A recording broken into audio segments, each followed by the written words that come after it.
안녕하세요, 안쌤입니다. 자, 오늘 제가 준비한 건 안쌤의 맛있는 영재 사이언스 플레이 단계를 설명드리려고 합니다. 제 요즘 나오는 컨텐츠들에 항상 이 맛있는이라는 게 나오고 있잖아요. 그죠? 이 맛있는 시리즈들이 나오는 이유가 뭔지 잠깐 설명드리고 시작을 하려고 합니다. 요즘 그 김종국이 항상 운동하면 맛있다라는 표현을 하잖아요. 그죠? 그리고 우리가 음식을 먹을 때 맛있다고 표현하는데 이걸 좀 과학적으로 잠깐 설명드리면 우리의 미각과 후각 그리고 이제 식감까지 생각하면 뭐 촉각 그런 것들을 다 뇌로 보내면 뇌가 맛있다는 판단을 하잖아요. 그것처럼 김종국이 근육 운동을 할 때 보면 최근에 보니까 이 근육세포가 정확한 자세와 적당한 무게로 운동을 하면 근육이 좋아하는 힘이 들어오면서 근육이 뇌파를 보내면 뇌에 전달을 하면 뇌가 운동을 하지만 맛있다라는 느낌을 받을 수 있는 거죠. 그죠? 그래서 공부도 맛있게 공부하면 좋잖아요. 그죠?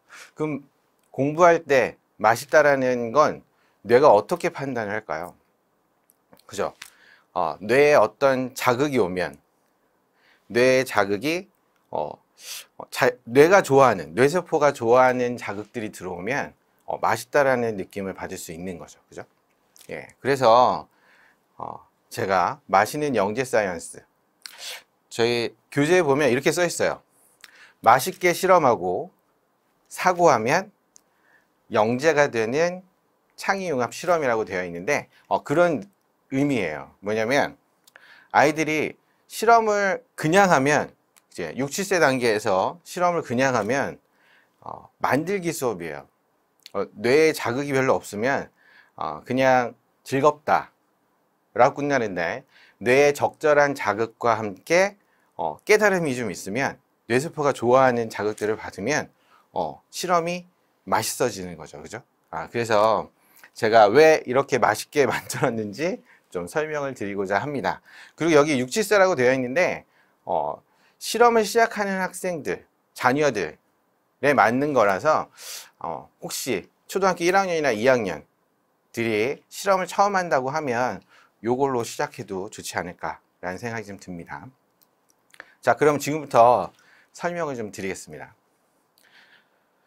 자, 아이를 어떻게 키우고 싶으신가요? 제가 항상 진행을 할 때 항상 질문을 많이 드립니다. 자, 질문을 좀 먼저 드릴게요. 아이를 어떻게 키우고 싶으신가요?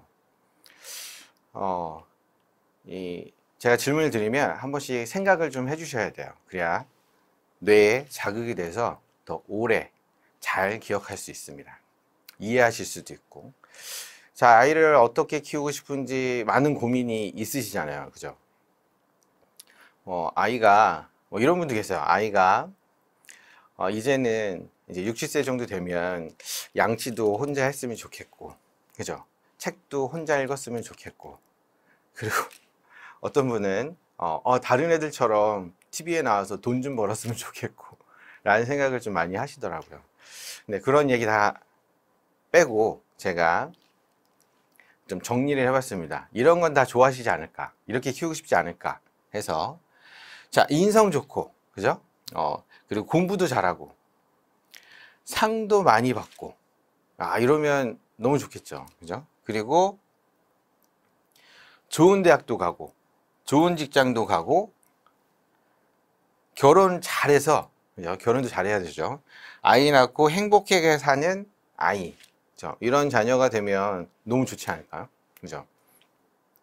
자, 그러면 여기서 우리 아이가, 우리 자녀가 이렇게 행복하게 살 수 있으려면 뭐가 핵심일까요? 여기서 제일 중요한 게 뭘까요? 결혼일까요? 아이가 제일 행복하게 살 수 있는 거. 자, 좋은 대학 가도 요즘에는 어때요? 좋은 대학 가도 취직하기가 쉽지가 않죠. 그죠? 그래서 저는 좋은 직장이 중요하다고 생각합니다. 삶에서 자기가 좋아하는 일을 하면서 돈도 벌고, 그죠? 적당히, 그죠? 너무 많이 벌면 인성이 안 좋을 수도 있고, 그죠? 인성이 좀 다른 방향, 그건 나중에 좀 설명드릴 건데, 일단 좋은 직장을 가지려면, 그죠? 뭐가 필요할까요? 그죠? 좋은 직장을 가지려면 뭐가 필요할지. 또 좋은 직장 하면 어떤 직장이 좀 떠오르시나요? 자, 자녀의 직업으로 뭐가 좋을까요? 자, 자녀의 직업으로 제가 좀 아이들하고 수업하면서 아이들에게 물어보기도 하잖아요. 그러면 아이들이 뭐라고 얘기하냐면 과학을 수업을 많이 하다 보니 과학자요, 또는 변호사, 요즘 연예인도 좀 있고, 그리고 의사, 사업가, 요즘에 크리에이터도 많이 나오죠. 그죠? 자, 이런 직업들. 근데 아이들이 이 직업을 갖고자 하면서 이유는 다 똑같아요. 뭐냐면 돈을 많이 벌고 싶대요. 그죠? 돈이 많이 벌고 싶어서 자기가 좋아하는 직업을 하면서 돈도 많이 벌고 싶다. 그죠? 맞는 것 같아요. 아이들이 즐겁게 직장을 다니면서, 그죠? 자기 일을 하면서 돈도 벌고, 그죠? 그러면 경제적인 여유가 좀 있으면 결혼해서 자녀를 키울 때 좀 더 여유롭게 행복하게 잘 살지 않을까라는 생각이 좀 듭니다. 근데 여기서 하나 더 질문을 하나 드릴게요. 자녀가 20대일 때도 괜찮은 직업일까? 그죠? 자녀가 이제 60세인데 이제 10몇 년 후에 자녀가 이제 직장을 얻을 때쯤 이 직업이 괜찮은 직업일까요? 과학자는 좀 광범위하긴 하지만 이런 직업들. 자, 이 얘기를 왜 드리냐면 영재원에도 이런 문제가 나와요. 자, 20년 안에 사라질 가능성이 있는 직업을 서술하라. 그리고 20년의 후에 생길 직업을 한번 작성해봐라. 이런 문제들도 나오고 있어요. 자, 이 문제가 왜 나올까요? 일단 사라질 가능성이 높은 직업을 한번 살펴볼게요. 자, 텔레마케터 99%. 자, 왜 텔레마케터가 99%? 요즘에 이제 인공지능으로 이제 스스로 이제 그 가입도 하고, 그죠? 자기가 원하는 상품을 선택해서 하는 시대가 조금씩 되고 있죠. 그리고 시계 수송공, 이제 수선하는데 이제 요즘엔 로봇들이 좀 많이 하잖아요. 그리고 스포츠 심판. 이거 스포츠 심판은 점점 이제 그 센서들이 많이 개발되면서 심판이 굳이 하지 않아도 될 요소들이 좀 많이 생겼죠. 그래서 주심 한 명만 있어도 될 수 있는 형태가 되죠. 그리고 최근 축구에서도 예전에 없던 비디오 판독이 나오잖아요. 그죠? 정확한 그 심판을, 그죠? 판단을 위해서 비디오 판독도 하는 것처럼 점점 스포츠 심판의 자리도 점점 센서들에게, 그죠? 과학적 기기들에게 빼앗기게 되겠어요. 회계사 이렇게 돼 있는데 이거의 특징들이 좀 있죠. 뭘까요? 예측이 가능하고 반복적이고 창의성이 요구되지 않는 것들은 이제 앞으로 사라질 가능성이 있어요. 왜? 인공지능에게, 그죠? 로봇에게, 그죠? 넘어가기 때문인 거죠. 그죠? 저도 여기 촬영장에 올 때 그 주차장에 들어왔는데 예전에는 아저씨들이 한 분 계셨는데, 그죠? 요즘에는 주차장 입구에 아무도 안 계세요. 그냥 기계만 있죠. 예. 이제 일자리를 뺏어갔죠. 그 기계가. 그리고 최근에 제 아는 분이 조카가 직장을 잃었대요. 자, 원래 어떤 일을 했었냐면 치아, 그죠? 치기공과를 나왔어요. 그죠? 한때 치아 만드는 직업이 인기가 엄청 많았잖아요. 그죠? 근데 그 조카라는 분이 더 이상 치아를 만드는 일을 할 수가 없어졌어요. 누구한테 일자리를 뺏긴 걸까요? 예. 요즘에는 치아도 치과 가면 이렇게 스캔하잖아요. 스캔해서 정확한 3D 모형이 나오니까 그걸 가지고 3D 프린터가 치아를 만들기 시작하면서 치기공의 일자리가 없어지게 된 거죠. 그래서 다른 일을 알아보더라고요. 그런 것처럼 앞으로 미래에 자기 직업을 생각한다면 잘 생각해야 되지 않을까. 그죠? 20년 안에 사라질 가능성이 높은 직업을 선택해서 공부를 한다면 좀, 안 되겠죠. 그죠? 그래서 미리 좀 알아두시는 게 좋을 것 같고. 그러면 20년 안에 사라질 가능성이 높지 않은 직업, 뭘까요?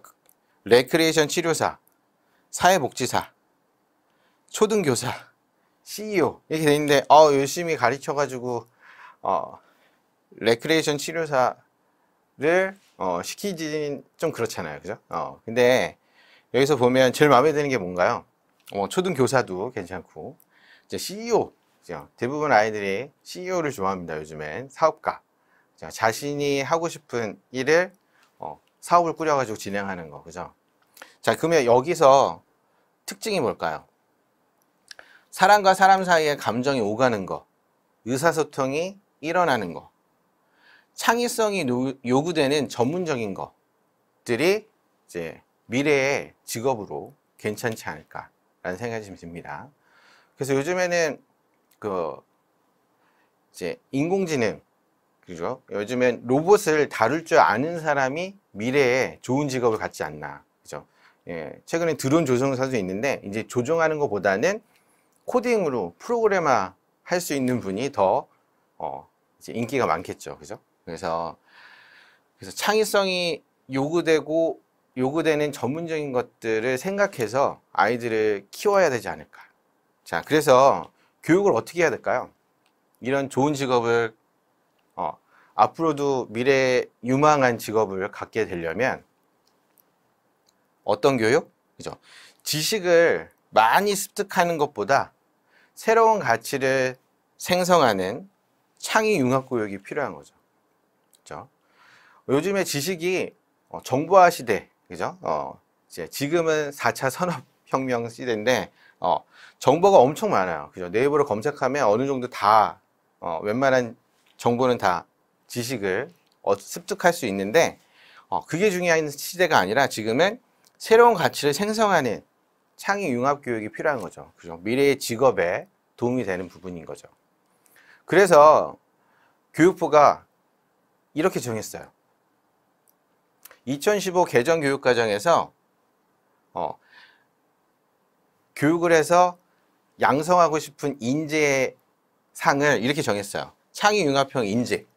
창의융합형 인재. 자, 설명을 좀 볼게요.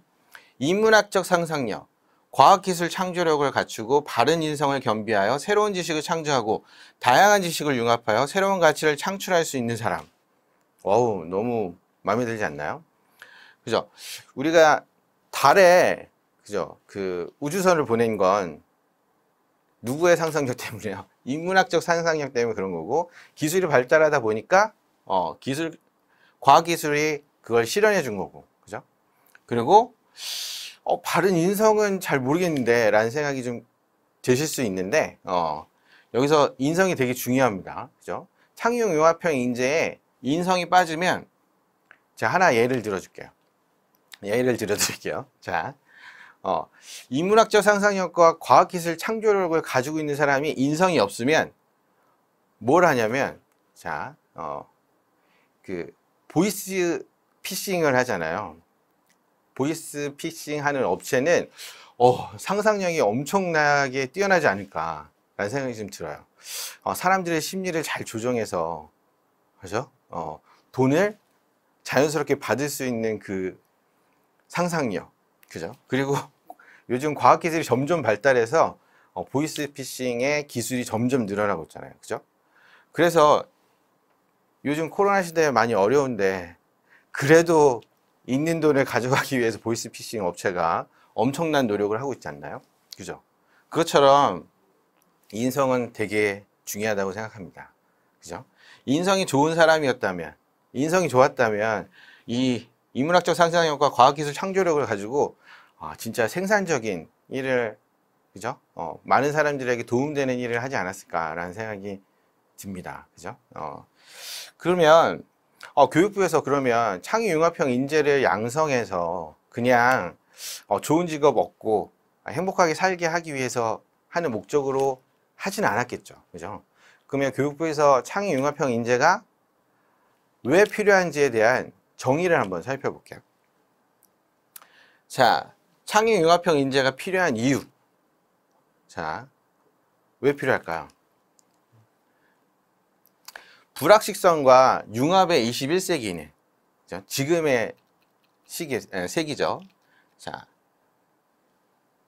새로운 문제에 직면했을 때, 그렇죠? 코로나와 같은 환경 문제와 같은 문제에 직면했을 때 여러 분야를 넘나들며 새롭고 가치 있는 방식으로 문제를 해결할 수 있는 인재가 21세기 경쟁력의 핵심 역할을 할 것이라는 거죠. 그죠? 지금 좋은 예죠. 코로나 같은 상황에서, 그죠? 여러 분야, 의학과, 사회, 경제, 여러 가지 분야를 넘나들어 새롭고 가치 있는 방식으로 문제를 해결할 수 있는 인재가 우리나라에 있었다면, 그죠? 백신도 우리나라가 먼저 만들었다면, 진짜 경쟁력의 핵심 역할을 할 수 있었을 거잖아요. 그죠? 그래서 교육부에서 창의융합형 인재가 필요하다는 거예요. 그래서 그 교육을 해야 된다. 그래서 창의융합형 인재를 양성하기 위해서 지금 많이 변화를 추구하고 있어요. 자, 그래서 교과서도 바꾸고 또 평가도 바꾸고 또 뭘 바꾸고 있어요? 수업도 바꾸고 있죠. 자, 하나 살펴볼게요. 서울시 교육청 초, 중, 고교 수업 혁신 방향이에요. 이게 뭐냐면, 자, 왜 이렇게 가는지, 왜 이런 걸 하려고 하는지 창의융합형 인재를 양성하는 방향이라는 걸 알고 계시면 이해가 좀 되실 거예요. 협력적, 창의지성, 감성 교육 과정을 운영하겠다. 그죠? 자, 학생 참여 선택 활동, 협력적 프로젝트 활동 전면 도입 이렇게 돼 있잖아요. 그죠? 초등학생들한테 평가를 좀 스트레스 많이 준다고 평가를 좀 많이 없앴는데 그보다 그러니까 경쟁하기보다는 협력적으로, 그죠? 이렇게 진행하면 인성도 좋아지고, 그죠? 프로젝트 수업하면서 뭔가 문제를 해결하면서 산출물을 낼 수 있는 그런 수업들로 가겠다. 취지는 되게 좋죠. 그죠? 그리고 과정중심 평가, 중고교 대상에는 과정중심 평가를 확대하겠다. 자, 이 결과만을 보지 않고 과정을 중시하겠다. 그죠? 그래서 찍어서 맞을 수 있는 객관식 문제를 폐지하겠다. 이제 한 과목은. 그리고 선원 수령 평가를 증가시키고, 그리고 수행 평가를 늘리겠다는 거예요. 그죠? 자, 그래서 선원수령이라는 건 그냥 단순히 그 주관식이 아니라 자신의 생각을 논리적으로 서술하는 거죠. 자, 어떤 문제가 발생했을 때 그 문제에 대한 원인을 찾고 그걸 해결할 수 있는 방안을 쓰는 거죠. 그런 것들이 선원수령 평가인데 왜 그런 평가를 자꾸 하려는지 이제 이해가 되시죠. 그리고 수행평가. 자, 수행평가를 점점 확대하는 건 아이들이 머리로만 생각하는 건 좀 한계가 있잖아요. 그죠? 그리고 새로운 문제를 접했을 때 문제를 해결하려면 실행력이 좀 있어야 되잖아요. 그죠? 다양한 방법으로 실행을 하려면 실행하는 부분들이 좀 필요한데, 자, 이게 뭐냐면 그 중학교 수행평가 예시예요. 그죠? 교육과학기술부에서 과정평가를 이런 식으로 해라 바꿨어요. 자, 대부분 실험을 생각하면 중학교 때 수행평가를 잘 하려면 보고서를 잘 써야 된다고 생각을 하시잖아요. 그죠? 그래서 어렸을 때부터 보고서를 막 쓰게끔 하시는 분들이 좀 계세요. 자, 근데 보고서 잘 쓰는 거에서 어디가 제일 중요한지 좀 아시면 좋을 것 같아서 제가 한번 보여드릴게요. 자, 여기 해수의 수온 연집분포 실험하기라고 되어 있죠. 그죠? 그리고 실험 과정, 준비물 다 주어졌어요. 그죠? 그 실험 방법 열심히 쓰는 게 중요한가요? 아니죠. 그죠? 자, 이걸 수행평가를 잘 하려면 뭐가 중요할까요? 수행평가 잘 받으려면. 네. 자, 주제와 함께 실험 과정을 보면서 준비물을 보면서 여기서 알고자 하는, 그죠? 가설이 뭔지, 그죠? 실험 과정에서 제일 중요한 건 가설을 확인하기 위한 실험 과정이잖아요. 그래서 과서를 파악할 줄 알아야 돼요. 그리고 또 알아야 하는 게 뭐죠? 실험을 하고 결과가 어떻게 될지 어느 정도 예측을 할 수 있어야겠죠. 그죠? 근데 여기서 실험을 해본 학생과 안 해본 학생의 차이가 좀 많이 생겨요. 자, 저도 이제 초중고를 나이가 그렇게 많지는 않은데 제가 실험을 거의 해본 적이 없어요. 초중고 때. 대학교 때 좀 하고, 그죠? 그래서 실험교실장 만들려고 하기 전에 한번 실험실에 가서 제가 한번 전구에 불이 켜지나? 한번 해봤어요. 자, 전선을 연결했는, 전지랑 선 연결해서, 그지? 전구 끼게 소켓에 연결해서 딱 했는데, 불이 안 켜지는 거예요, 전구에. 왜 안 켜지지? 자, 이 실험대로 딱 했는데 예상한 결과가 안 나와요. 그러면 실험을 해본 학생과 안 해본 학생의 차이가 있어요. 자, 저는 실험을 많이 안 해보니까 처음에 어떤 생각이 들었냐면, 왜 불이 안 들어오지? 다시 다 찾아봤는데 안 돼. 그러면 무슨 생각을 하냐면, 내가 알고 있는 과학 개념이, 지식이 잘못됐나? 라는 생각이 좀 먼저 들더라고요. 근데 학생들도 이걸 봤을 때, 얘가 예상한, 그죠? 교과서에서 배웠던 내용을 확인하기 위한 실험인데, 이 실험을 했는데 그 결과가 제대로 안 나와. 그러면 어떤 생각을 해요? 내가 알고 있는 과학 개념이 잘못됐나? 잘못 외웠나? 왜 그런 생각을 하냐면, 과학 개념들은 다 실험으로 증명된 결과를 가지고 분석해서 나온 개념들이기 때문에 실험이 틀릴 수 없다라고 생각을 하는 경우들이 많아요. 근데 제가 그걸 한참 생각하다가 혹시 전선이 잘못됐나? 요즘 중국산이 많다 보니 자, 이렇게 불량들이 있을 수 있잖아요. 그죠? 그런 불량들 때문에 안 되더라고요. 그래서 전선 하나 바꿔보고 모두 하나 바꿔보고 했더니 불이 들어오더라고요. 그래서 그런 과정들. 그래서 실험을 안 해본 학생들은 자기의 당황을 좀 하는 거죠. 자기 지식이 잘못됐는지 확인하는 그런 당황하는 시기가 있는데, 실험을 해본 학생은 어떤 생각을 하냐면 내가 뭐 변이를 잘못 통제했나? 라는 생각을 하게 되는 거죠. 그죠? 왜냐면 제대로 나와야 되는데 자기 경험상 아이들이 실험을 해보면 한 번에 성공하는 경우가 거의 없어요. 그죠? 엄청 간단한 실험 아니고는 실험을 한 번에 성공하는 경우가 없어요. 왜냐면 다양한 변인들이 있거든요. 그죠? 여기도 정확하게 전구를 가운데 놔야 되는데, 그죠? 너무 또 가까이 되면 가운데에 빛이 가운데로 집중이 될 수 있기 때문에 조금 적당한 거리를 둬야 되는 거죠. 그리고 주변에 열과 관련된 것들이 없는지 또 살펴봐야 되는 거죠. 그죠? 그래서 이런 부분들이 실험을 해본 학생과 안 해본 학생의 차이가 좀 있다. 그래서 실험 과정을 보고 가설을 파악하고 실험을 예측할 수 있고 결과를 예측할 수 있고, 그래서 실험을 진행하면서 잘못된 부분을 변인 통제할 수 있는, 원인을 찾아서 통제할 수 있는 능력이 있어야 이 수행평가를 제대로 할 수 있겠죠. 그리고 결과를 작성해서 그래프로 표현하고, 자, 여기서 끝나는 게 아니고요. 자, 우리 저학년 때 대부분 보고서가 어떻게 돼 있죠? 실험 교재. 예. 빈 페이지로 되어 있고, 마지막에 뭐라고 되어 있어요? 느낀 점. 실험을 하고 느낀 점을 써라. 이렇게 되어 있는데, 수행평가에서 느낀 점 쓰라는 게 없어요. 한번 볼게요. 이게 제일 중요해요. 자, 예전에는 실험을 하면 단답형으로 물어봤어요. 자, 그죠? 부채로 바람을 일으켰을 때 깊이에 따른 수온 분포에서 세 개의 층으로 구분하고 각 수온층의 이름을 쓰시오. 이거 중학교 내용이라. 자, 그냥 이름을 쓰라는 게 끝이었는데 이제는 서술형으로 바뀌었어요. 가열 후 소금물의 온도 분포는 어떠한지 설명하시오. 그죠? 자, 실험을 했으면 그 결과를 분석해서 개념을 확인했으면 그 내용을 쓸 수 있어야겠죠. 그리고 부채로 바람을 일으켰을 때, 안 일으켰을 때, 차이를 설명하라.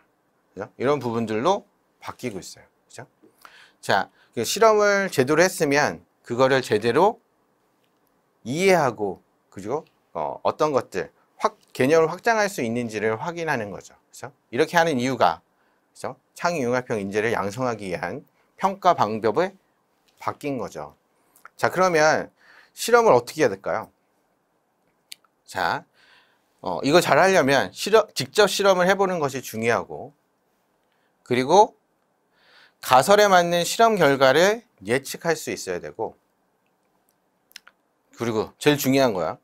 결과 분석 및 과학 개념을 확장할 수 있어야지 되는 거죠. 그래서 이렇게 할 수 있는 프로그램으로 제가 몸을 만들었다. 여태까지 설명한 게 뭐냐면,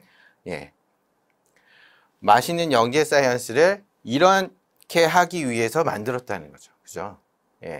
잘 만들었죠. 그죠? 자, 그러면 맛있는 영재 사이언스가 교구가 진짜 고급지게 럭셔리하다고 누가 얘기하더라고요. 그죠? 럭셔리한 교구. 실험하다가 교구 때문에 힘들어가지고 실험을 제대로 못하면 좀 그렇잖아요. 그죠? 자, 그리고 1호부터 10호까지 구성이 되어 있습니다. 자, 그러면 교재를 한번 살펴볼게요. 어떻게 뇌세포가 좋아하는 맛있는 질문들이 좀 있는지. 자, 여기 써 있죠. 맛있게 실험하고 사고하면 영재가 되는 창의융합 실험입니다. 자, 한 권에는 4개의 유닛이 있어요. 4개의 실험이 있고 아이들이 좋아하는 스티커 부록이 있습니다. 자, 제가 소리 만들기를 좀 가지고 왔는데요. 소리 만들기. 아이들이 소리 나는 거 되게 좋아하잖아요. 그죠? 자, 소리를 가지고 어떻게 아이들이 실험하고 사고하는지 한번 볼게요. 제일 먼저 다양한 방법으로 소리를 만들어 보는 거예요. 자, 여기 보면 두들기고, 그죠? 두들기고 고무줄을 이렇게 문질러도 보고, 문질러도 소리 나죠. 그죠? 그리고 여기 보면 고무줄을 뚱긴다라고 표현이 되어 있죠. 그죠? 뚱긴다. 그죠? 이게 무슨 좀 어색하지 않으세요? 근데 교과서에 뚱긴다라고 표현이 되어 있기 때문에 뚱긴다라고, 뚱겨본다 라고 표현을 한 거예요. 그래서 이게 초등교과와 연관되게 용어들을 다 넣어놨어요. 단어들을. 그래서 어색하면 초등학교 교과서에 이렇게 바뀌었구나 라고 생각하시면 되겠습니다. 자, 이렇게 다양하게 소리를 내보고 공통점을 찾는 거예요. 왜? 물체가 진동할 때 소리가 난다. 떨릴 때. 그죠? 애들은 진동을 아직 어리니까 떨릴 때. 자, 그리고 여러 가지로 소리를 눈으로 확인하는 거죠. 떨리는 모습. 그리고 여기서 고무줄을 뚱긴 후 곧바로 집게 손가락으로 이렇게 잡아보라고 해요. 손가락을 대보라고, 고무줄에. 그럼 어떻게 되죠, 소리가? 멈추죠. 그죠? 떨림을 멈추게 하니까. 떨림이 멈추니까 소리가 멈추죠. 자, 그걸 왜 하는지는 뒤에 나와요. 그죠? 아이들은 그냥 이 순서대로 하나씩 해보는 거죠. 왜? 제일 먼저 생각해 보기니까. 이 도입 부분이에요. 그죠? 이게 끝나는 게 아니에요. 자, 본격적인 실험은 부부젤라를 만드는 거예요. 그래서 교구들을 이용해서 간단하게 고무줄을 잘라서 부부젤라를 만들어요. 그리고 불어보고 소리가 나는지 확인하고, 여기서는 아이들이 가설을 세울 수는 없으니까 그냥 불기만 하면 아이가 소리 나서 좋아하는데 저희는 이렇게 미션을 주죠. 약하게 불 때랑 세게 불 때 어떤 차이가 있는지, 그리고 한번 연결해보고, 그리고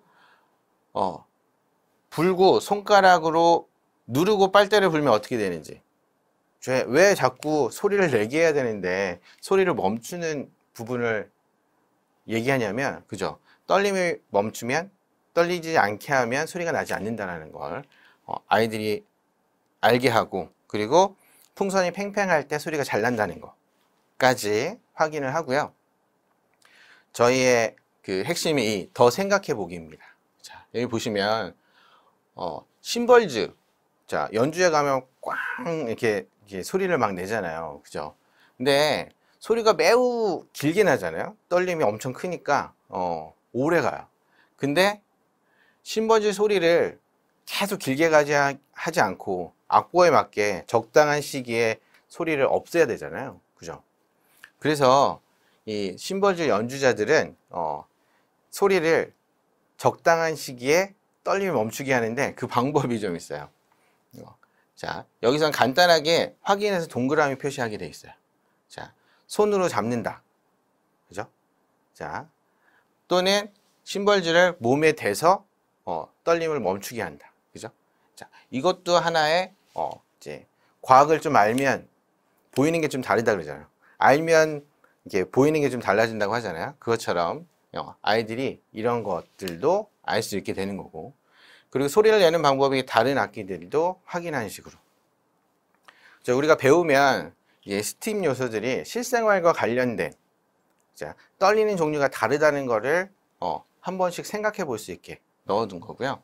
그리고 과학 퍼즐은 아이들이 개념을 외워야 된다라고 하면은 아이들이 싫어하잖아요. 이제 재밌게 퍼즐을 하나씩 풀면서 문장을 완성해 가는 거죠. 그죠? 이렇게 하면서 아이들이 많이 쓰지 않고 동그라미나 그런 것들로 선으로 할 수 있겠고요. 그리고 마지막에 이제 과학 일기를 넣습니다. 그리고 오늘 배운 내용을 이야기해 보세요 라고 넣었어요. 자, 이게 왜 들어있냐면 페이지가 많이 비어 있는데, 그죠? 이건 뭐냐면 아이들이 이제 뭔가 지식이나 활동을 통해서 사고를 하고 들어갔잖아요. 그죠? 뇌세포에 자극을 줘서 들었는데 이때 마무리가 중요합니다. 배운 내용을 다시 꺼내는 연습을 해야 돼요. 꺼내야 배운 정보, 지식들을 정리합니다.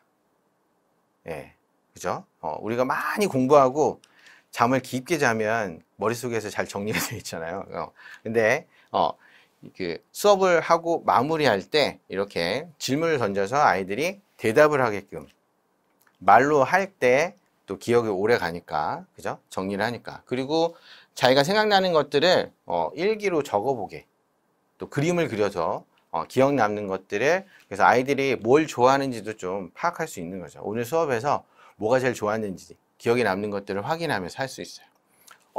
그럼 여기서 당황할 수 있어요. 그죠? 질문을 던졌는데 예상하지 않은 답을 할 때도 있고, 그죠? 그리고 갑자기 돌발 질문을 할 때가 있잖아요. 그죠? 그래서 저희가 이 집에서 하실 수 있게 지도서를 드릴 거예요. 예시 답안과 해설과 그런 거 다 써 있는 것들 드릴 거니까 어머니도 먼저 과학에 대해서 좀 과학을 알면 세상이 좀 달라 보이니까 과학 공부도 좀 하시고 아이들과 이렇게 소통하면 좋지 않을까라는 생각이 좀 들고요. 그리고 아이에게 질문하고 미리 교사양 지도서를 보아서 알고 있는 내용으로 아이에게 알려주면 엄마를 대하는 태도가 또 달라질 수 있어요. 그죠? 근데 여기서 주의할 게 있어요. 아이가 돌발 질문을 했는데 모르는 내용이야. 그럼 어떻게 하실 건가요? 그러면 여기서 주의할 게 그냥 쿨하게 나 엄마 잘 모르는데 우리 한번 알아볼까? 라고 하면서 요즘 스마트폰 다 있으시니까 스마트폰으로 검색해서 한번 찾아봐 주시는 게 좋지 않을까. 정확한 정보를 전달하는 게 중요하죠. 그리고 모르는 건 어떻게 해결하면 된다라는 거를 또 주위에 책이 있으면 책을 찾아서 확인해 주거나, 그죠? 인터넷 검색을 통해서 알려주거나 해서 아이들이 궁금한 걸 해결할 수 있게 도와주면 좋을 것 같습니다. 잘못된 정보를 전달하는 것보다 땀 삐질삐질 흘리면서 알려주는 것보다는 더 낫지 않을까라는 생각이 듭니다. 그래서 아이들도 엄마가 모를 수도 있구나, 그죠? 그 정도는 알고 있어야 되니까, 그죠? 그런 부분들로 이렇게 수업을 아이와 즐겁게 수업을 진행하면 좋을 것 같고요. 그래서 마시는 영재 사이언스는 플레이 단계가 1호부터 10호, 그리고 초 1, 2단계는 하반기에 나올 예정입니다. 자, 마시는 영재 사이언스 프로그램에 대한 설명을 여기까지 진행하겠습니다. 감사합니다.